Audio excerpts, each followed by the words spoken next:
Hello नमस्कार, स्वागत है आप सबका आपके अपने उत्कर्ष यूट्यूब चैनल पर। और मैं हूं आपका होस्ट दोस्त नरेंद्र चौधरी।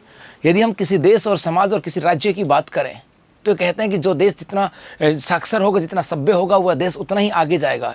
जिस समाज की हम बात करते हैं, किसी राज्य की बात करें तो कहें कि वहाँ के लोग जितने साक्षर होंगे, जितने पढ़े लिखे होंगे, उनमें आपसी उतनी समझ होगी और राज्य उतना ही प्रगति के पथ पर आगे जाएगा। और एक ऐसी मिसाल पेश की आपके देश के छोटे से राज्य मिजोरम ने। जी हाँ, देश के अंदर शिक्षा की एक मिसाल पेश की है मिजोरम के द्वारा। क्या है ये मिसाल, उसकी चर्चा हम लोग करने वाले हैं आज के सेशन के अंदर। हुआ क्या था कि अपने देश के अंदर 20 फरवरी 1987 को एक राज्य बना जिसका नाम था मिजोरम।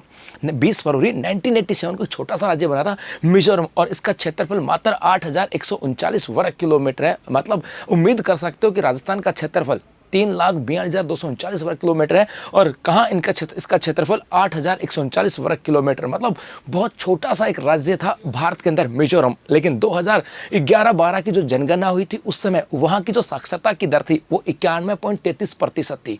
और इस साक्षरता की दर के आधार पर मिजोरम भारत के अंदर साक्षरता के अंदर तीसरे स्थान पर था। लेकिन यहाँ की सरकार ने ठाना कि हमें तीसरे स्थान पर नहीं, पहले स्थान पर आना है। क्योंकि किसी भी समाज को, किसी भी राज्य को और किसी देश को यदि आप प्रगति के पथ पर ले जाना चाहते हो तो साक्षरता जो है, शिक्षा जो है, वो अपना महत्वपूर्ण रोल निभाती है। क्योंकि शिक्षा समझ पैदा करती है और समझ से जागृति आती है, उसी जागृति से समृद्धि भी आती है। तो इन्होंने समझा कि यदि शिक्षा होगी तो समझ आएगी, शिक्षा होगी तो जागृति आएगी, शिक्षा होगी तो राज्य आगे जाएगा। और उसी बात को ठानते हुए इस मिजोरम के अंदर एक कार्यक्रम चलाया गया जिसका नाम था उल्लास नव भारत साक्षरता कार्यक्रम। जी हाँ, एक नव भारत साक्षरता कार्यक्रम चलाया गया। ये जो नव भारत साक्षरता कार्यक्रम है, ये एक, इसकी बात करें, ये केंद्र सरकार के द्वारा एक कार्यक्रम है जो 2022 से लेकर के 2027 तक चला था। अर्थात 2022 से लेकर के 2027 तक केंद्र सरकार के द्वारा एक नव भारत साक्षरता कार्यक्रम या उल्लास कार्यक्रम की शुरुआत की गई थी और इसके तहत पूरे देश के अंदर साक्षरता की बात की। और इसी उल्लास कार्यक्रम के तहत इस मिजोरम के अंदर विद्यार्थियों की बात करें,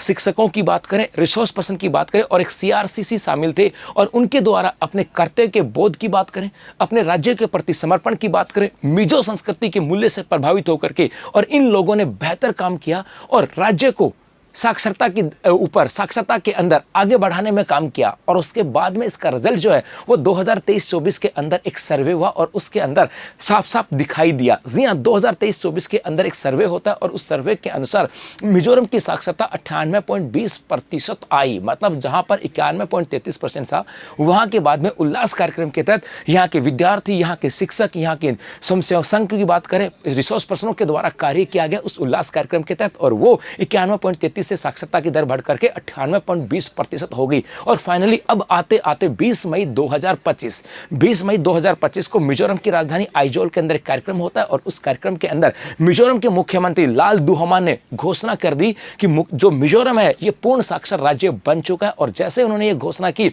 इसी के आधार पर कह सकते हैं या इसी के साथ मिजोरम जो है देश का पहला राज्य बना था जो पूर्ण साक्षर राज्य था। मतलब देश का पहला पूर्ण साक्षर राज्य बनने का जो गौरव मिला है वो मिला है मिजोरम को। तो किसी भी राज्य की प्रगति के अंदर, वहां के एफर्ट्स के अंदर ना उसका क्षेत्रफल देखा जाता, ना वहां पे रिसोर्स को देखा जाता है वहां के लोगों की समझ को देखा जाता है, वहां के लोगों के वहां के समाज के प्रति उनकी निष्ठा को। और यही निष्ठा जो थी वो पूर्ण साक्षरता के रूप में आई है। और क्योंकि साक्षरता हमेशा समझ और समृद्धि को लेकर के आती है, तो बस ऐसी समझ और संस्कृति आप में होनी चाहिए, आपके अंदर भी इस देश के प्रति निष्ठा हो और मान लो, ठान लो कि हाँ, हमारा हर एक पल, हमारा एक कदम हमेशा देश के लिए खड़ा होगा, हम हमेशा देश के साथ रहेंगे। धन्यवाद।